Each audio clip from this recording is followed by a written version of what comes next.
roar for numbers too big to ignore. We're live. Yeah, something like that. We were just Somebody's alive. We were just talking about men and women, and Tim was talking about how women talk too much, and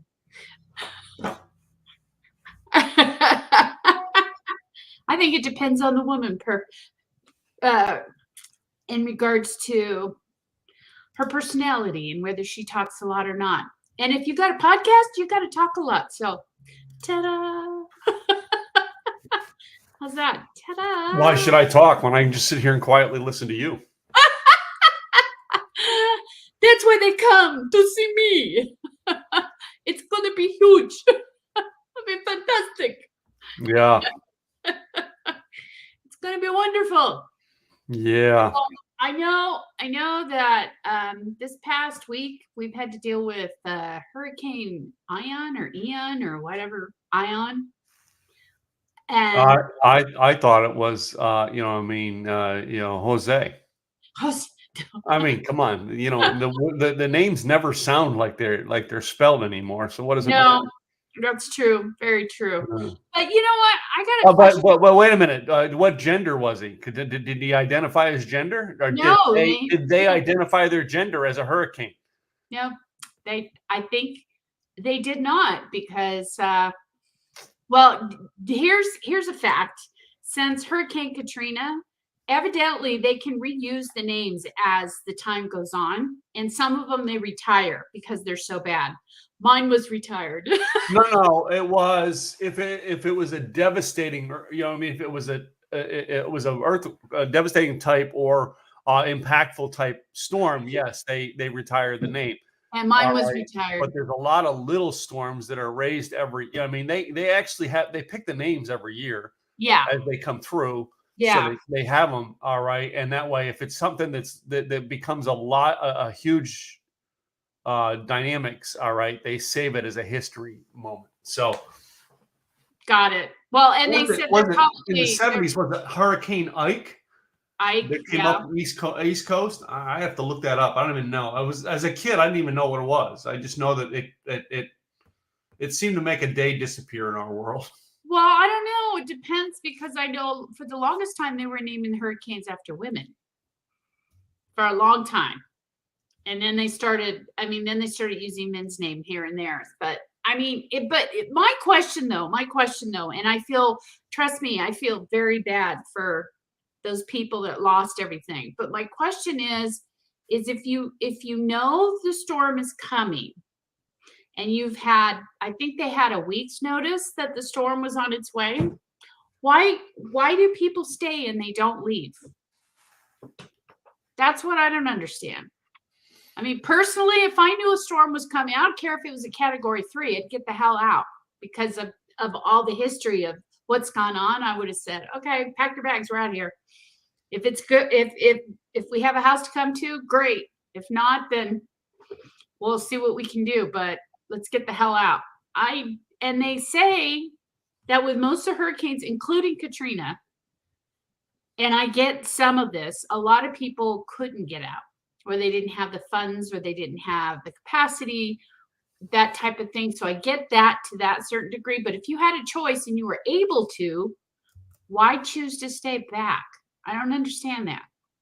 Would you? I mean, if a hurricane... I probably would try not to live in a hurricane zone, first of all, that would or live in an area that would get flooded that bad. Well, I'm just saying, and the thing is all that area that got hit the hardest was swampland at one point that was supposed to help with the waters coming into the mainland of Florida in the first place, so that would get swamped over and it would cover up so that the mainland wouldn't get hit so hard, supposedly. Mm-hmm. But I don't know. I just didn't understand that. I was seeing all the devastation, and I think my favorite interview was of an older guy. And they were saying, well, did you know it was coming? He said, well, hell yeah. They'd been talking about it on the news and the radio and the TV for a week. He said, why did you stay? Because I'm stupid. And I was like, he said, I should have left, but I didn't.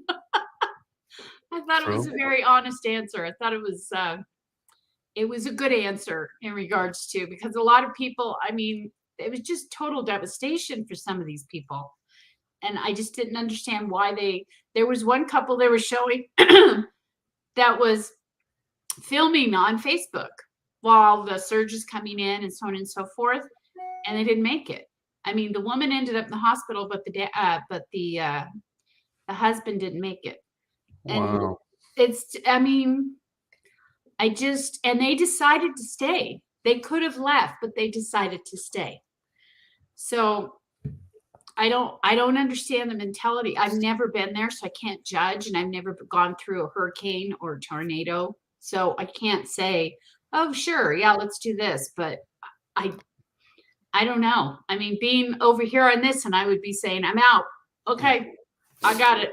We're out of town. I looked it up. The hurricane in the 1970s that I remember as a kid that went through and devastated the area I lived in was Hurricane Agnes in 1972. Went through the Northeast. All right. And I know it flooded, like, I lived outside of Scranton at the time, but it flooded like downtown Scranton because downtown Scranton is very low. Yeah. All right.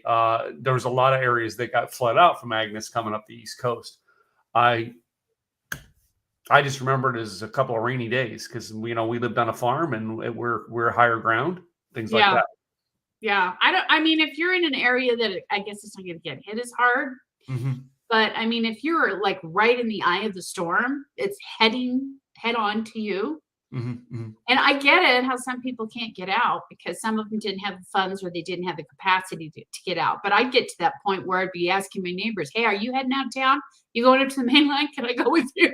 Yeah. I'll bum a ride with you and I'll pay for the gas, whatever. But can I bum a ride with you? Because that's that's the time where you keep a boat handy.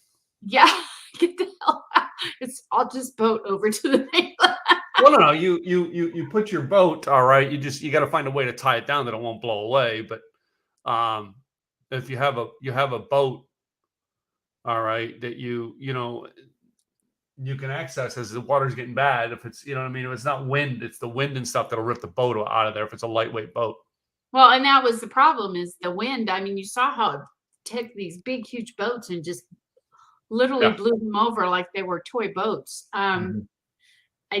I don't know. I mean, I see all the devastation and I just feel sorry. I feel horrible for these people, but I didn't understand. I mean, I was telling my husband that I don't get it. I mean, even when we had the fires in California, we were getting our shit together. Like, I know they're going to evacuate us soon, so let's get our shit together so we can get the heck out of town. We never got evacuated, but still, we were prepared and ready to go. I think the bottom line is there's, wherever you live in America, there's things that can affect you. All right. And it's being prepared for them here in Texas. We get tornadoes. Tornadoes, right? Yeah. Well, on the East Coast, you guys get, or the coast, you guys get, have you guys gotten hit from hurricanes on the coast of Texas? I think you have. Yeah. Galveston. Yeah, you guys have gotten hit. Houston. But in mainland, you get years ago, Ike went through Houston. Was it Ike? Katrina actually came through Houston, but it was a little more calm by the time it got here. Yeah, because it hit head on to New Orleans and Louisiana, and devastated, and those were all low-lying areas. And at that point, I mean, when do you decide that okay, I'm going to live here in this low-lying area that seems to be flooding more and more these years? So, Well, I mean, there's parts of New Orleans that are under sea level, and you live by the sea. Well, it's so same way with Florida. Yeah. You live by the sea. You're at sea level. And then there's parts of California on the coast that sea level. Although a lot of the homes are above, but still, I don't know. It baffled me. Baffled me. I had no idea. So you said you've got a Lowe's coming. Yeah, I'm getting, I got, the Lowe's deliveries coming today. I'm going to get the finishing pieces to put my shed together. You're turning my carport, and closing my one carport into a shed. Your he shed. Tim's putting a he shed together. And it's funny because we were away this weekend, and Gwen's like, "Well, why don't you just go and price out what it costs for the garage?" And like, I'm going to price it out, but I'm still not going to do it for a year. sorry. I'm like, I'm putting my money into other things right now. She wants a garage. No, I want a garage. I really, if it's up to me, I'd level the whole thing out there, but there's those other aspects to it. It's not just put a building up. I mean, I could buy the building for, $12,000 to $15,000. It's putting concrete down. It's running electrical to it. It's because of the fact that the electrical line runs right across the roof of that garage. I've got to have, I got to pay to have a trench put in, put the run the electrical underground. All right. Yeah. You open up one can and a whole bunch. Yeah. There's whole things, once I get it done, now I've got to get the driveway poured. I mean, I got to either put blacktop in or stone to widen my driveway out. Get it. There's a bunch of aspects to it, and then there's other things on the property that need to be done. I've got a covering. I can just basically, I changed the one wall down the one side was half there, like a half sheet of stuff across it and chicken wire. Well, I could have taken the other half sheets I had off, but I know I went and bought, and I'm going to enclose it, and then. I don't have electrical into it. I've got to figure out what I'm going to do for electrical. Probably just extension cords from the other house. You do like Ben Franklin and hold the kite up with a key on the end. I found it. I've told people. I mean, this house is 1,000,001 projects, right? Oh, it always is when you get into a house, especially. Yeah, well, that's part of why I got it. Is like, what I mean? Little by little, I want to make it the way I want it. I could have very easily taken all the money I had and paid somebody to update all this stuff and make it look nice and pretty. All right, but instead, I'm putting that money into investments, and I'm going to make the investments pay to fix it.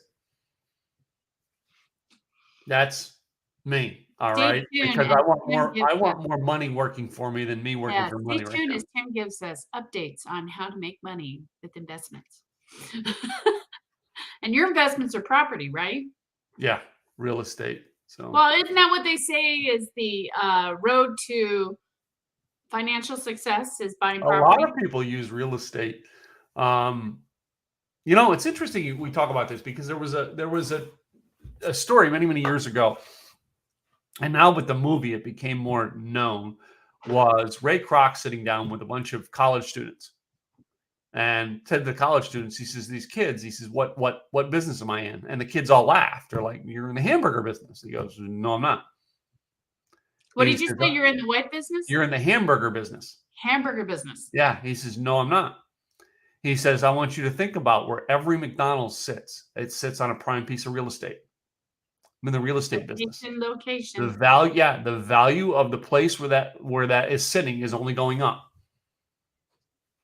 And I own the real estate. Yeah, and that was smart because I know a lot of businesses they lease property or they lease the office space. The smart ones will buy the office and then lease it out because that's an investment, and as opposed to, well, we'll just lease it out and maybe then we'll lease to the next one or so forth. But if you have the capability to do it, and we were thinking about this. I mean, our friend Tony, we were talking about it at one time years back when people wanted to meet, and there were a lot of networking people that wanted to meet, and there were no meeting places, none whatsoever. So we were thinking, here's all these empty offices or these empty buildings that are just sitting there and nobody's using them. It would be great to buy one and then set it up specifically so that networking groups could come in and have their meetings or business meetings or whatever the case may be. They just rented.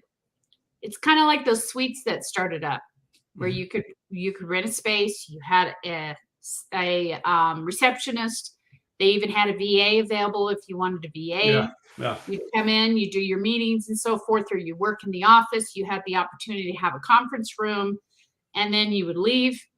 That would be it. So you wouldn't have to go into the cost of getting an office and that type of thing. But I know during recessions and during COVID, a lot of that had a hard time because people were starting to work from home and then realizing how much money they were actually spending and that they didn't actually need it. Doesn't mean all of them didn't, but I know there are certain businesses that people like to meet face to face, but nowadays most people meet at coffee shops. Yeah. And there was, yeah. Well, that's what we, when I started my business, that's what I did was I was using coffee shops, and then an office place came about that I got introduced to, and they were letting me stay in there for free and do stuff, and I would just rent their space for events. I was actually looking at the photos the other day of my first event held at that place. Very unique in style, but then but that brings back memories. No, their lease on the building they had, it was owned like a new company took over it, and one of the things they owned was a dentist office, and they basically said, okay, you're out, we're taking you out to put our new dentist office in there. So they lost their space, and the spaces they tried to move to, that basically killed their business. They couldn't find another space with that kind of deal. Yeah. But I remember, I've done events at several of these type event places around the country. In Phoenix, Arizona, I used one on a regular basis. And as a matter of fact, one of them, the one that I used in Phoenix, I can't remember the town. They were in several towns, and one of them was in an old bank building, and they actually still had the bank vault. Oh, that's cool. Yeah, and I actually did a video. I did a video at the vault. Yeah. I want the office in the bank vault. Just don't close it on me. Well, some of those places, like when I was around the country, that's where now they're coming to more where they, it's groups, and you can rent and yet go to, use it in another town. But I was liking it to where if I could just come into your town, I would rather use the little guy. That's me. Yeah. Here in Dallas, we have one that I was going to use called City Central. And they have an office for my Mercedes dealer. So I basically, if I can rent an office for the day, and those are ones that I'm going to rent for the day. Like when I'm doing serious writing and I want to get away from the emotion of what can distract me, I'll go rent one of those offices, take my laptop and notepads, and I'll go work from there for the day. Well, it's funny because I've been working since my business started, which has been like 16 years now. Mm-hmm. I got my best ideas and my most creative time when I went to the library and just sat there and wrote. And sometimes you have to get out of your space to get that creativity so that it flows. Mm-hmm. But I have a question for you in regards to real estate. If you had an opportunity, you've been building your empire with homes, but not necessarily office space. So, or not even just office space, but buildings in general. And I know there's a lot of them in a lot of areas that are available now that are probably dirt cheap. Would you go in and invest in a building that's zoned for business and then try and set it up in such a way that maybe there's a business that's not in the area? No, I actually, unless I have millions to sit around, I won't tackle office space. I want, if I was going to do any commercial real estate in the financial position I'm in now, right, I would do something where I didn't have to pay for the finish out. Yeah. So what happens with office spaces is to get those leases, they have to play the credit games. You're fighting with the next guy, giving credit games to get people to sign a 5-year lease. Yeah. And by the time the credits you give, by the time you get the recap from that, it's, the 5 years is almost up. Not worth it. So it's probably in your best interest that if you're going to build your empire in regards to property or real estate, it would be a home. Well, this is even the group that I'm part of. Start with single family homes.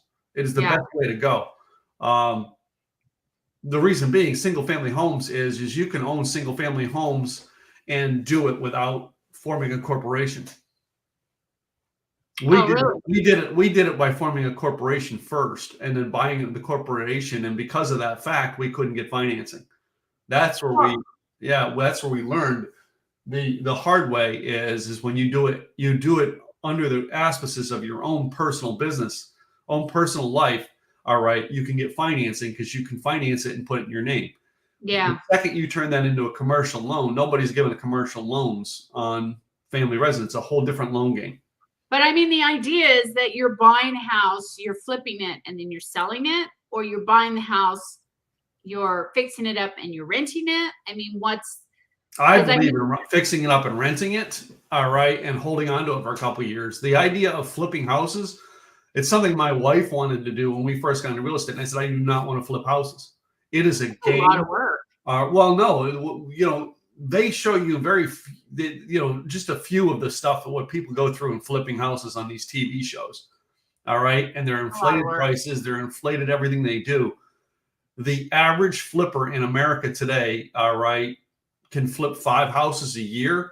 And I want to say his income for flipping those 5 houses a year is like, his profits like maybe $15,000. Because they put so much money into it. Well, no, the problem is like you have one that makes money and then you have one that loses money. Oh, all right. Yeah. Most of those freaking deals, most flippers barely break even. Yeah. Barely. It is not a huge profit like they show you. Now, are there huge profits out there? Yes, there are. All right. But they're not. Just being the skeptical me is just knowing that, not everything's a winner in that. And, the people I know who succeeded at it, they basically almost bankrupted their personal lives to do it. But here's the interesting thing that we noticed across the United States, not just in the area we were in, which was in California. When people were selling their homes, investors would come in, buy the house, fix it up for as cheap as they could, and then they rented it. Mm-hmm. Because so many people are having such a hard time getting into homes and getting the down payment or the rates and so on and so forth. They need a place to stay and they still want to be in a house per se. Yeah. So they've been going in, cleaning them up, doing the bare minimum, and then renting them out.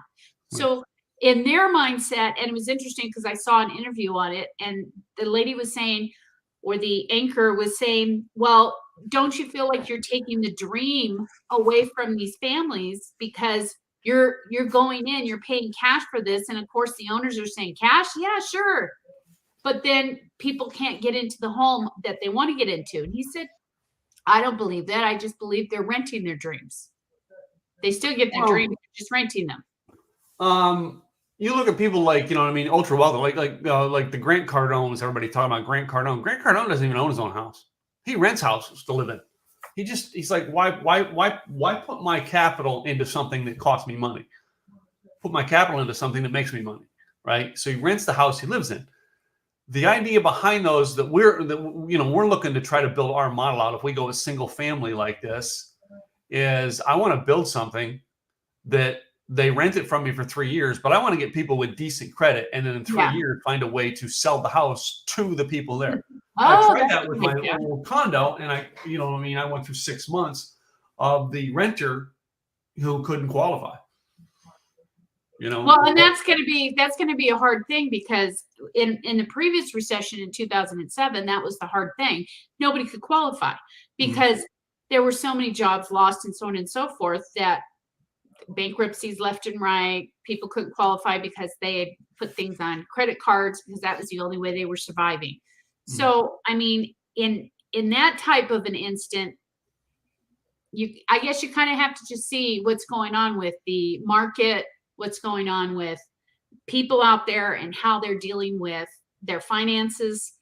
Because, I mean, when you're in that type of a situation, it makes it difficult to try and find very many people that could qualify. Yeah. And you just go through one after another. And in the meantime, it's just sitting there while you're paying. Well, yeah, it's a monthly payment. Is screening. Oh man, those guys here. Screening the proper people for your tenants is the key. Right? Yeah. Most people don't screen properly, and they get bad tenants. That's how they lose their money. Yeah, so, I agree. But and then there are also management companies out there that do it. That do it for you, and you don't even have to worry about it. You just pay them for it. The Lowe's guy here. The Lowe's guy's here. He brought the big truck. Ooh, the big truck. Hold on. Oh, I can't. I don't know if I can push this camera. How far I can push this camera away? Hold on. See what the big truck looks like. The big truck. Go down. Can you see it? Ooh, that is a big truck. Yeah. Wow. That's looking out of Tim's screen. That's what, yeah. At the low I have the extra camera that I can pick up. Here's looking out my front window. That is delivering his. Oh, how funny it looks like black and white out there because the screen. Well, because of the screens, I have solar screens on. That's one of the reasons I got the house with solar screens. I don't. Clever. I don't like the non. I like solar screens, and I'm going to change them to black because they're brownish. Because I'm going to eventually paint the house white with charcoal. Oh, okay. Educate me. Solar screens as opposed to black screens as opposed to regular screen. Solar screens will help to keep your house cool. Okay.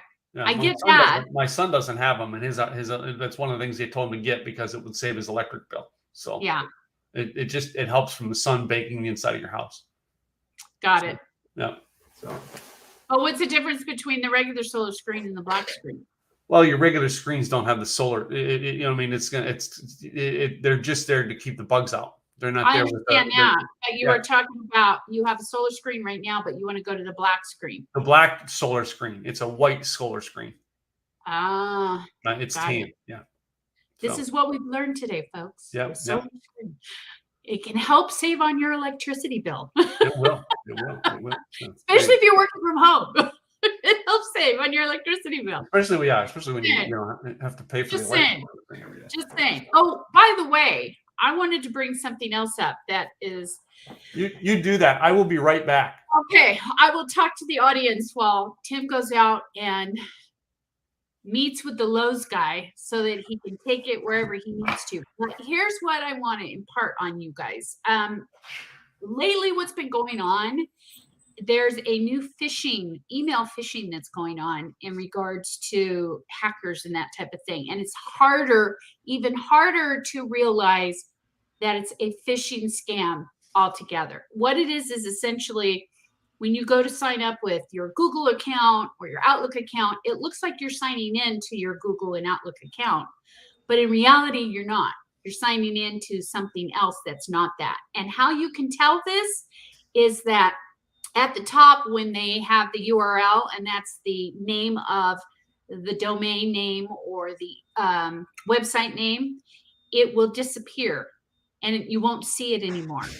So that's kind of a key that, wait a minute, something's going funky here. So if you're getting into any signing thing, bank sign in, your Google email sign in for Gmail, your Microsoft Office sign in, anything that you're going to sign in, make sure that at the top of your screen, when you're going into that you see it's a legit HTML, or it's not HTML, it's a legit URL name.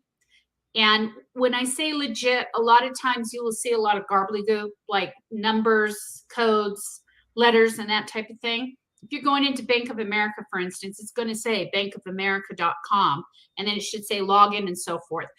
But the one thing you always want to make sure anytime you go into any email, before you even look at it, view it first before you open it.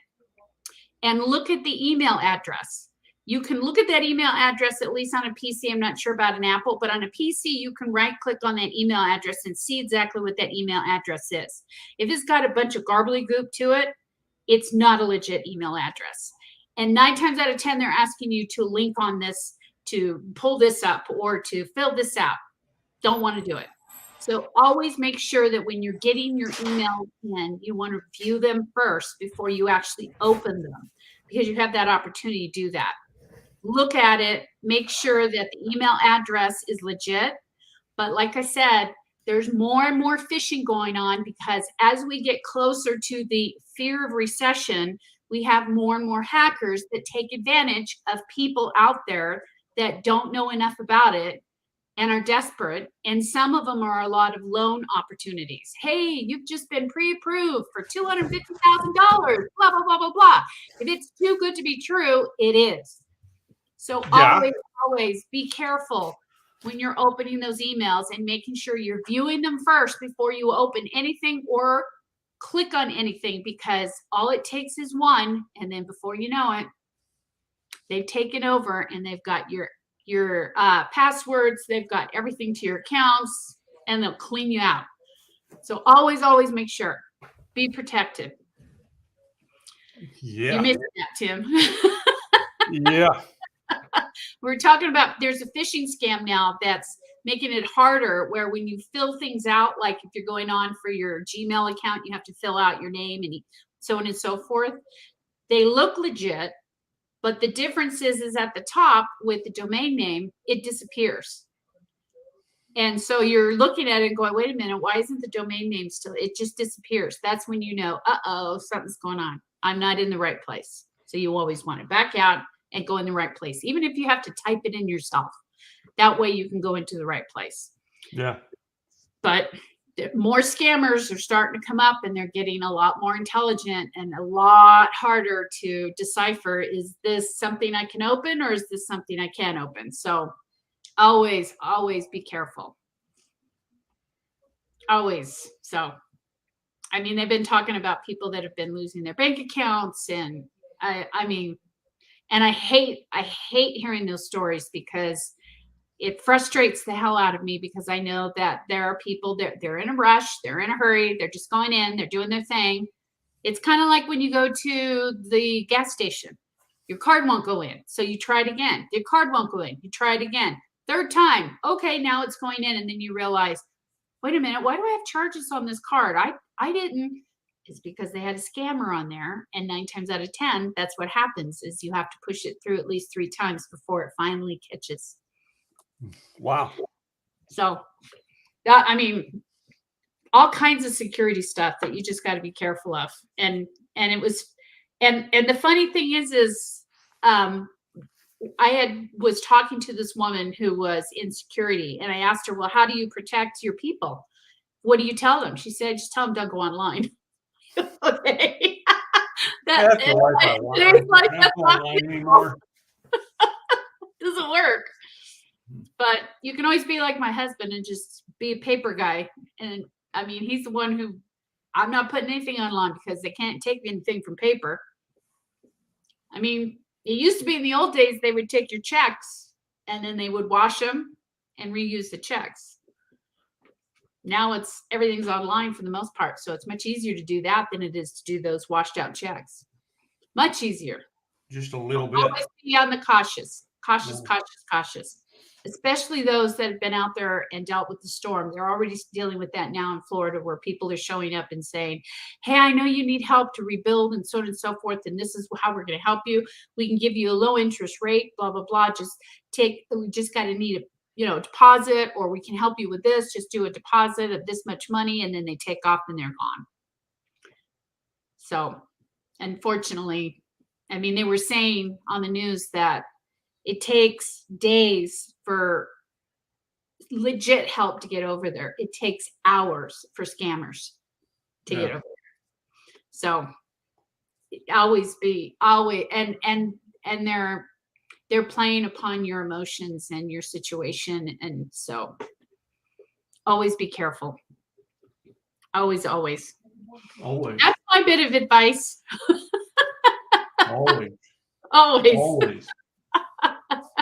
My bit of advice. So if a hurricane's coming your way, get the hell out of town. I'm just saying, whether you run out the storms over the years or not, you never know when this one is going to be the one that's going to take you at your house. Just get the hell out of town. You don't want to take that chance.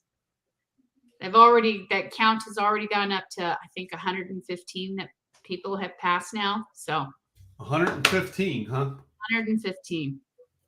So not a good thing. You always want to get the hell out. So did you wait a minute. Do you ever wonder how many people got wiped out by this stuff before they actually had news people to count for us? Yeah, I can imagine. Can only imagine. Like, because I want you to think about it, in the 1200, a hurricane comes through, and there was 25 people living on that land, and nobody knew about it because we didn't have a news media to print it right. There wasn't radar accounts. Yeah. Well, look at the earthquake in San Francisco, and how many people passed away in that. They didn't know that was, and even with earthquakes, sometimes, I mean, you still don't know when it's going to hit. It just hits. At least with a hurricane, and a tornado, nowadays anyway, you've got that information that tells you, okay, now it's moving. It's going to be going up this way, or it's going to go up the coast that way, or it's going to go up the middle of whatever. You've got these things that are telling you, get the heck out. And that's what I don't understand, why people just say, no, ride this one out. We should be fine. I don't understand it. I just don't understand the mentality. I'd get the hell out of town. But I don't know. I have no idea. I'm not in their place, so I can't judge. That's all I know is I'd get the hell out of town. I don't want to be like Dorothy. This ain't Kansas no more. Look what Dorothy went through, folks. She went over to the Wizard of Oz. Yeah. Followed the yellow brick road and those damn flying monkeys. That was scary. That was very scary. Monkeys, for crying out loud. Don't you remember as a kid when you were watching that? I remember my eyes were like this when the flying monkeys came. I was like, I don't want to look. Those things are scary.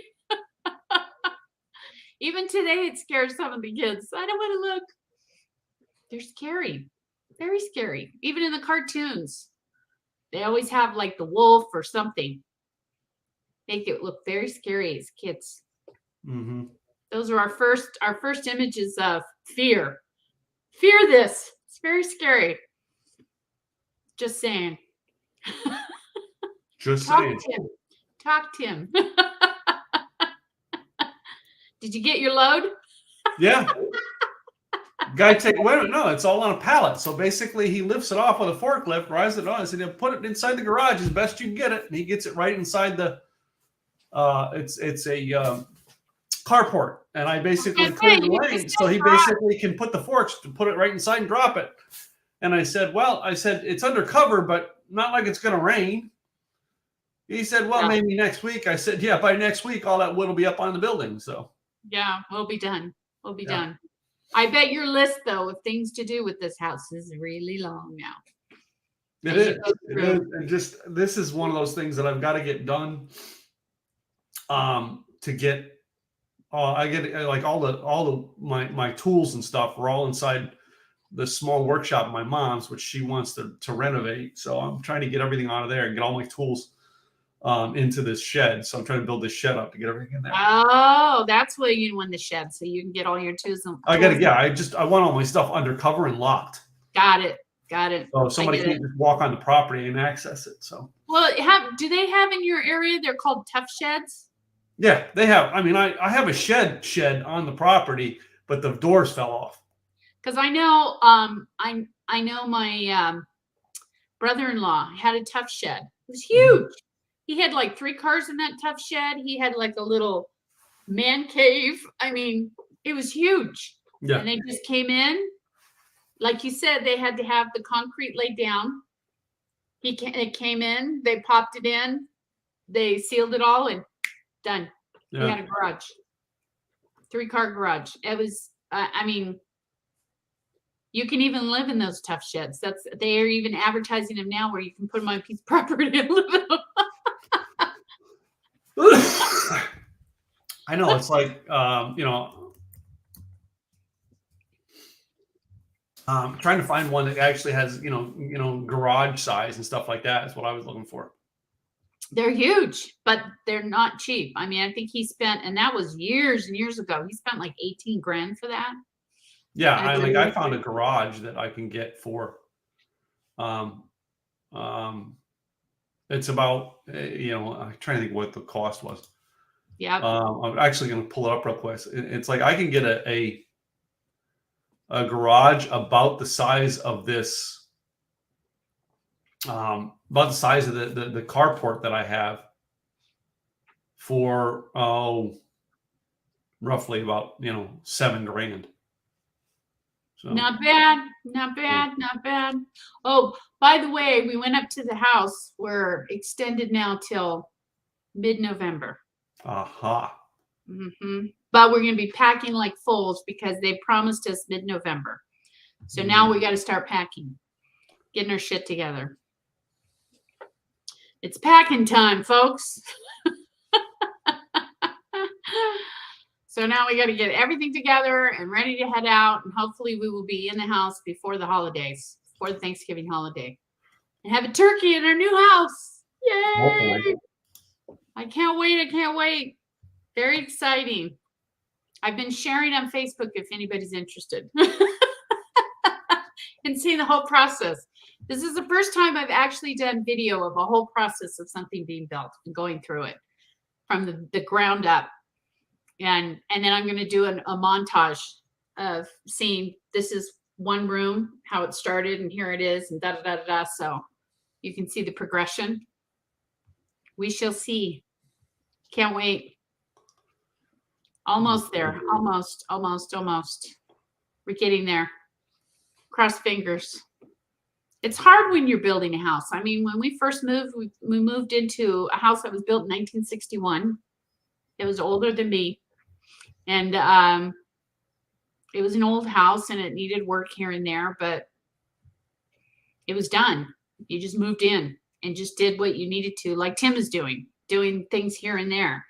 But a brand new house, I mean, you get to pick out all the colors, you get to pick out what you want and so on and so forth, but you also have to wait until it's built. And sometimes that's the hardest part is you go up and see it and it's like, oh, really? This is all they did? They couldn't get more done? Or because during the Labor Day holiday, they decided to take 2 weeks off. So 2 weeks, it just sat there and nothing got done. Wow. So that's why it's like behind because the workers decided that they had Labor Day off and they decided to call in sick and then do an extra week. So we'll just take 2 weeks off. Nothing got done for 2 weeks. And that's the hardest part. We've talked about this too, is that and businesses everywhere are having a hard time with this, is finding people that want to work. So where are all these people that aren't working? I mean, they can't be on unemployment still. You can only be on unemployment for so long, right? Yeah. I mean, what are they doing? Side jobs here and there on their own and just taking cash under the table and not paying taxes? I mean, what's going on? I don't understand. Where's the workforce? It's like they've all disappeared.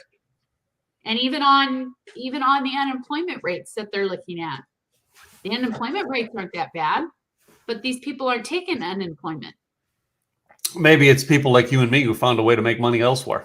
Possibly. That's very possible because there were a lot. Well, no, I wonder how many people though too are going, you know what, I'll live off, you know, they're trying their businesses for the first time. I'll live off my credit cards and my, you know, my pension, or, you know, I'll cash out my pension and trying it.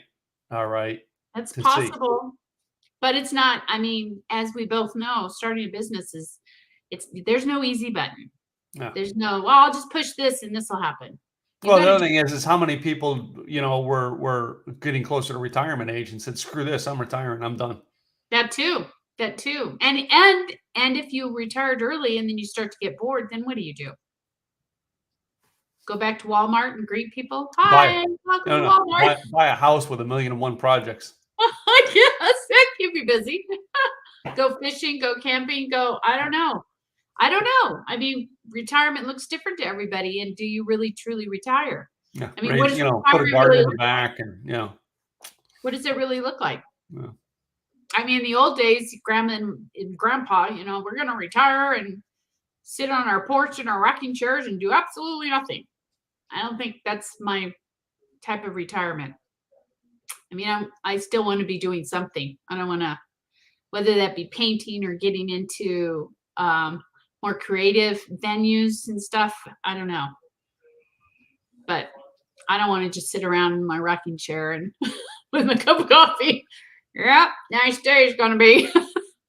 What should we do today? I don't know.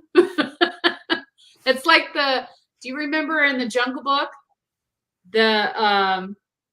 They were, the scavenger birds, and they were standing there. So what do you want to do? I don't know. What do you want to do? I don't know. What do you want to do? They kept going, well, let's stop that. Come on, we got to figure this out. That's what I imagine. I don't know. Retirement. What do you want to do? I don't know.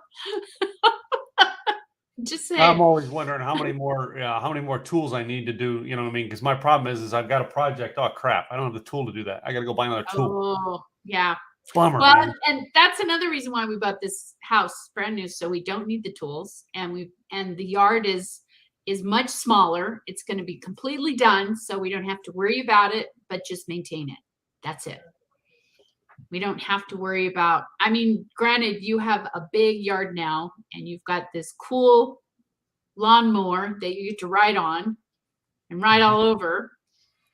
And that's, I mean, and that's probably a lot better than doing the old fashioned way. Can you imagine in the old days when they just had to push the lawnmower? It didn't have a motor. You just had to keep pushing and and then you did the next one. I mean, it could take you a week just to do that yard. Okay, done. Next week, start all over. That'd keep you busy for sure. Good exercise, huh? We had stuff like that. We had fields like that back east, where I grew up, and they mowed them twice a year because they didn't. Yeah, for hay for the cows. Yeah, it's too much. It's crazy. That's a lot of work. A lot of work.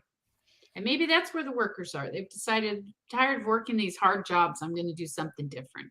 Yeah. And hopefully, they found that momentum and so forth. But I know too that there were a lot of baby boomers that are getting to that retirement age. And like you said, they probably said, I'm just retiring. I'm done with this. Yep. I've been working since such and such age. I'm done. I'm just going to retire, do my own thing. If I want to go fishing, I'll go fishing. If I want to go whatever, I got the time. And that's probably why the mass moves have been going on too, is that people are moving into areas that they can afford to retire in. That's why we did it. And now we're in a place where we can afford to be on one income with no problem. Even if that means working at Walmart, it's not a problem because we set ourselves up for that. Yeah. But not a lot of people have that opportunity. So I don't know. It's hard to say. All right, wait a minute. Are you planning out like a date and time that you and your husband are going to stop working?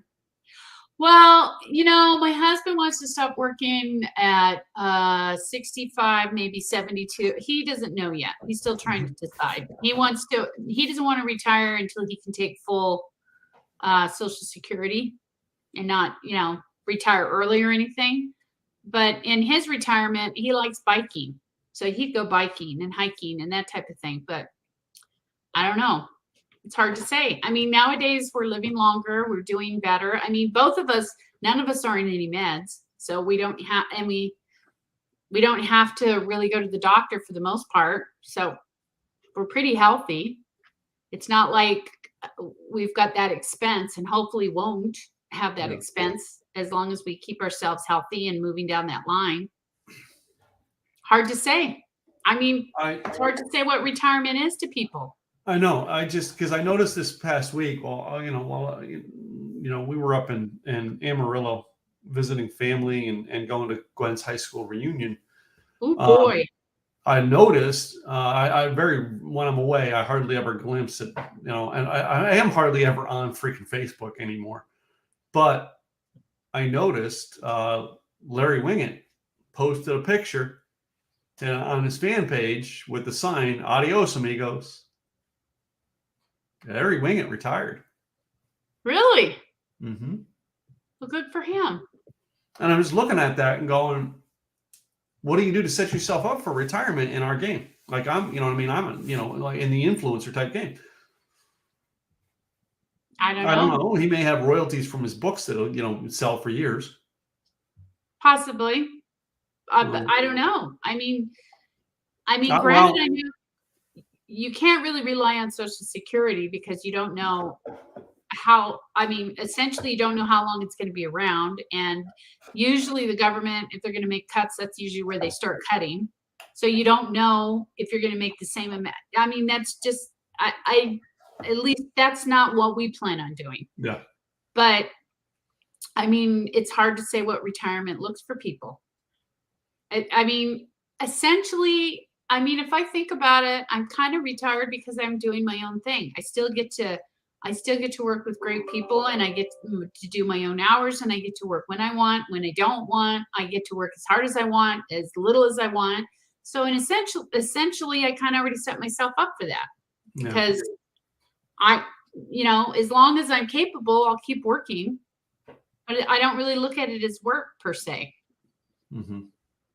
That's the way I look at it. I mean, I guess that's I looked this week up. I looked up all. I was going through some of my files on some of my old. I pulled a lot of my old discs out to see what I have stored. Oh my God, thumb drives. I found all the programs that I did back when my original brand was in my books when I was Rocker Life Coach. Wow. I'm actually thinking right now because I have the technology to do it. Is taking them. Taking the PDFs I have and doing PowerPoints and auto recording them and putting up as a whole thing that I could be selling for years. Yeah. I have Evergreen. Yeah. Well, yeah. If I took all the outlines I had and just made them into PowerPoints and then used StreamYard to record them, I could run a sale on a new product every month for the next 2 years. Yeah. Easily. And just to explain what Evergreen is to our audience out there that's watching, because for the longest time, I had no idea what it is. Evergreen is when you have a product that you can continually make money on or repurpose. Mm-hmm. So that, like Tim was saying, he's got all these things he can repurpose and make money on. That's what Evergreen is. It's something that you can repurpose over and over again. Yep. So. Just so you know, because for the longest time people said Evergreen, and I just sit there. Is that grass? I don't get it. What is Evergreen? I have no idea. Is that a song? Have you seen the photos? By the way, this is just I love the funny things in life. The photos where it says green vehicles only. And some guy parks his big old green pickup truck there. Green vehicle.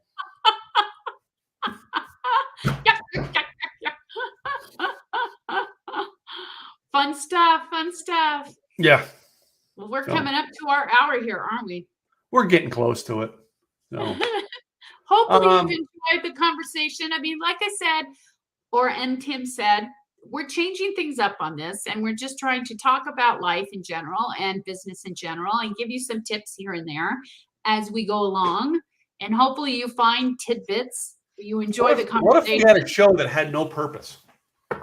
Well, that could be, what was it? I'm trying to think of that show that had Jerry Seinfeld in it. Seinfeld. Oh, that's right. The entire show was. I didn't watch it. All it was them complaining about people, and it was about nothing. And it was a show about nothing. It was about nothing. And if you think about it, George and Seinfeld, they were trying to come up with a show. Let's come up with a show that's about nothing. That was their show. It was about nothing.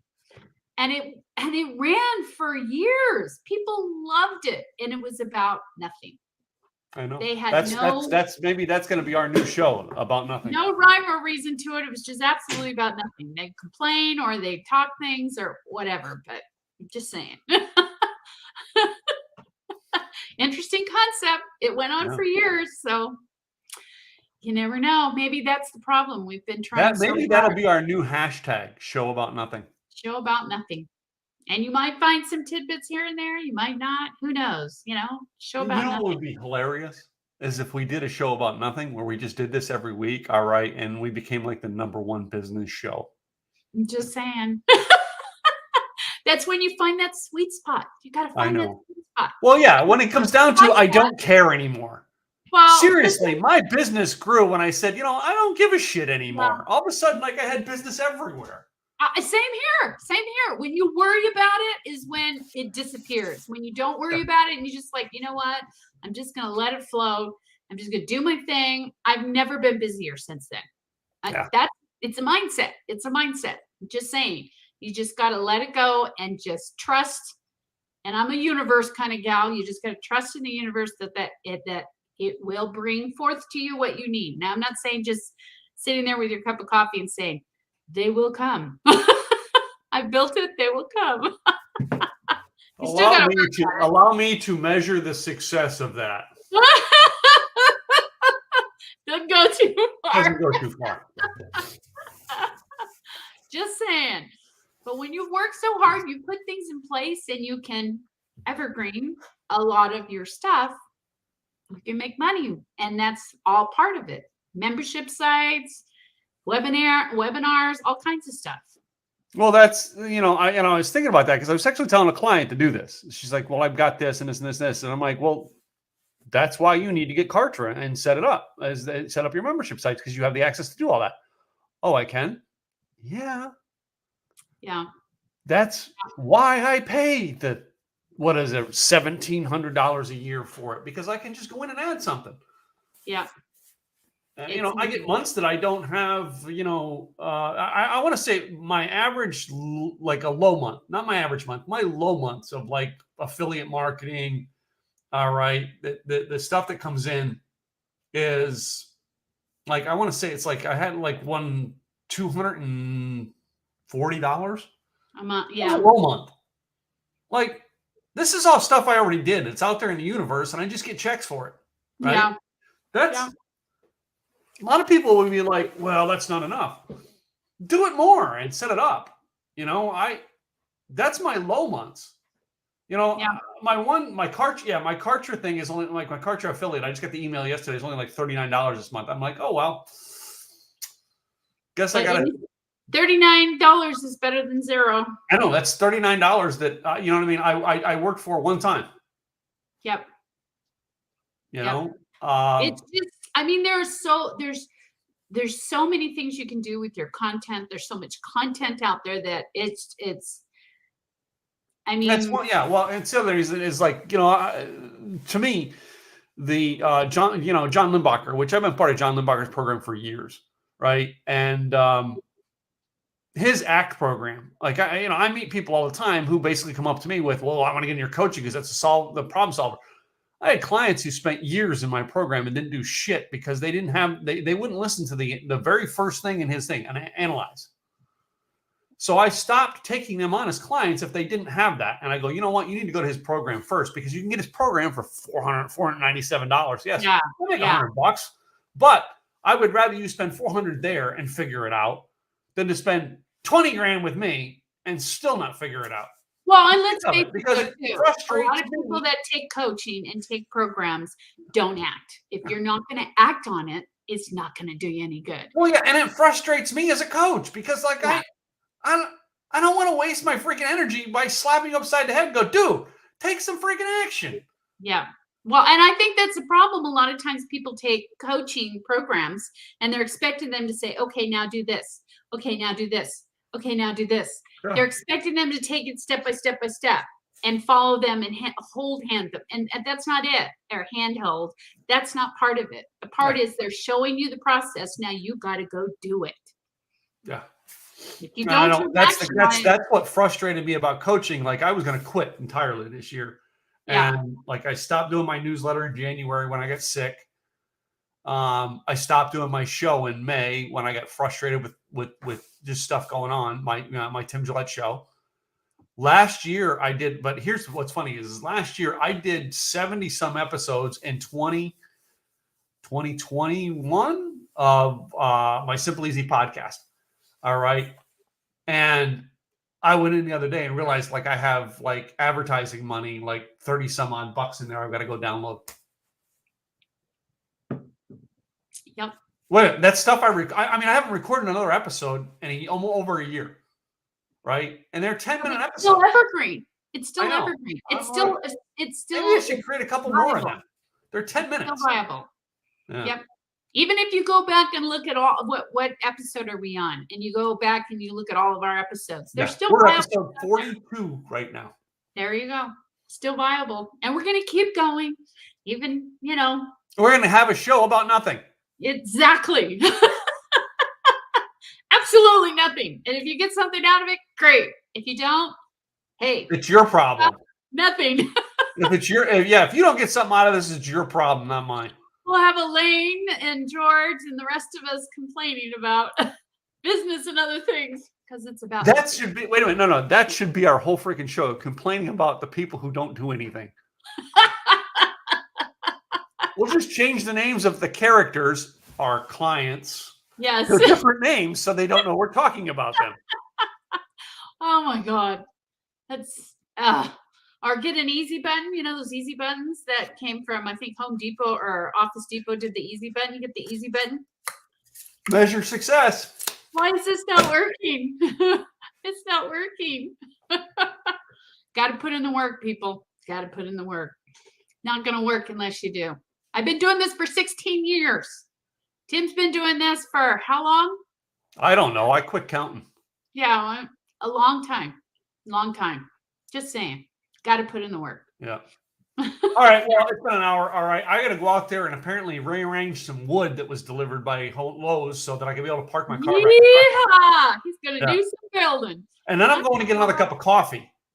Oh, yes. Another cup of coffee. And I'm going to go back to work. And folks, hopefully you got a little bit out of this and we hope you can join us next time. We'll be here next week, I think.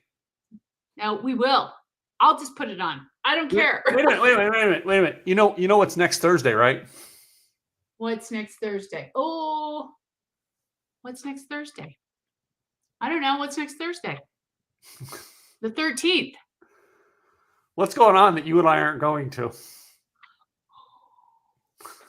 Oh, well, I'm packing. That's why I'm not going. I have too much shit going on. I can't travel. I just can't. On the 13th, next Thursday, I will have, they will be here installing doors in the house. Yeah, I'm going to be packing and in the midst of just getting everything ready because we'll have maybe 4 weeks before we'll move. Okay. 4 weeks. We got shit to go. A lot of shit to do. Just saying. Yeah. I said everybody, I'm not traveling for the end of the till the end of the year. I'm not doing any travel because our main goal is get in this house, get in the house, get everything moved in, get settled in, get my new office set up, and we'll be done. And then this new office set up because mine still isn't set up. It's half set up. Yeah, well, I'm gonna have it'll look a lot better than this. Yeah. I'm just saying, you'll see the difference. But this all right, guys. It's been a fun week. We'll see you guys next week. Yep.